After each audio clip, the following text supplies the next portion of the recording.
en 2021, quoi qu'il arrive. Nous saurons donc faire face aux crises sanitaires, économiques et sociales, terroristes, climatiques, qui ne s'éteindront pas avec le 1er janvier. Les premiers mois de l'année seront difficiles et au moins jusqu'au printemps, l'épidémie pèsera encore beaucoup sur la vie de notre pays.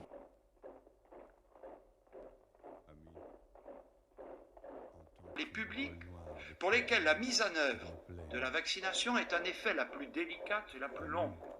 Les résidents des EHPAD et des unités de soins de longue durée. Mais ce sont aussi les plus fragiles.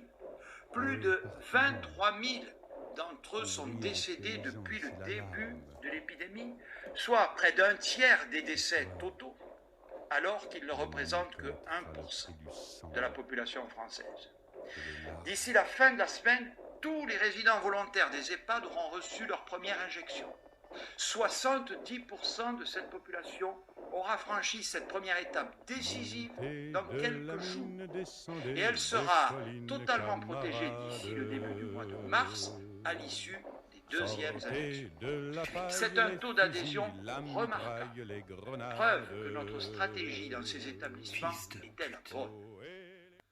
Mesdames et messieurs, nous allons voir polluer sur Internet de plus en plus, et je viens de le mettre, de plus en plus de statuts où il va y avoir des gens qui vont se plaindre que leur maman ou leur papa ou leur grand-mère ou leur grand-père qui est en EHPAD, ils vont commencer à pleurer leur mère en train de se plaindre des mauvais traitements dus au non-vaccin du Covid. Là, vous avez vu, il y en a un qui a dit « Ouais, il y a ma mère, ils l'ont suspendu de cantine, ils l'ont suspendu de ci, de ça, mais en fait, on s'en bat les couilles, ta vie. Vu que t'es pas un homme, à partir du moment où tu mets ta mère et ta grand-mère dans une maison de retraite, c'est que t'es pas un homme. C'est qu'il y a un truc qui va pas. Pourquoi est-ce que tu viens te plaindre? Oui, il y a un truc qui va pas. Pour mettre ta mère, ta grand-mère, les anciens de ta famille dans une maison de retraite, c'est qu'il y a un vrai problème. Alors évidemment, la Vox Populi, ouais, mais tu connais pas l'histoire des familles, ouais, tu connais pas, par Allah le Tout-Puissant, je le jure devant Dieu.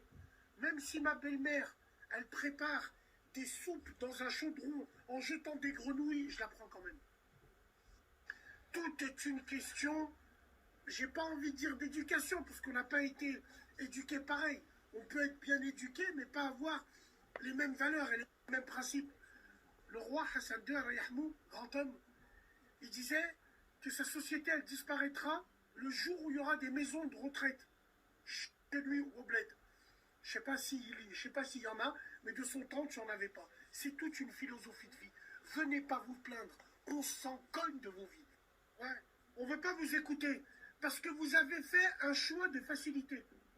Comment voulez-vous réclamer et demander à des gens, même si vous les payez, en plus vous payez une fortune, hein, c'est ça qui creuse le trou là, vous payez une fortune pour mettre vos grands-parents, vos parents dans des EHPAD, et vous voulez que les gens s'occupent bien d'eux. Oh, c'est qu'un travail pour eux, hein.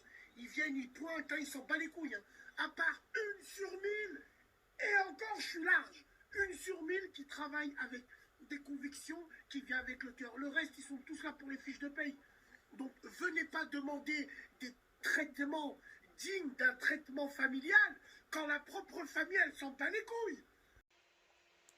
Les gens ont eu une peur énorme et elle a été alimentée. Après, c'est voir comment ça a été alimenté. Moi, honnêtement, en ce moment, je trouve que c'est tellement irrationnel cette peur. Quand je vois des sondages de gens qui disent qu'ils sont pour un confinement dur, je me dis, mais on est revenu à la peur ancestrale que certaines personnes dans la société mettaient pour contrôler les populations. Parce qu'en plus, cette peur et cette justification du confinement, elle est même plus scientifique, elle est sur un plan moral. C'est-à-dire, vous devez vous confiner moralement pour protéger les autres, mais il n'y a même plus d'arguments scientifiques. Et vous êtes immoral si vous ne le faites pas. Exactement. Je pense honnêtement qu'il y a une sorte de perversion de certains d'essayer de jouer sur la peur pour garder cette espèce de contrôle sanitaire de la population. Moi, c'est ce que je pense. Alors moi, je me suis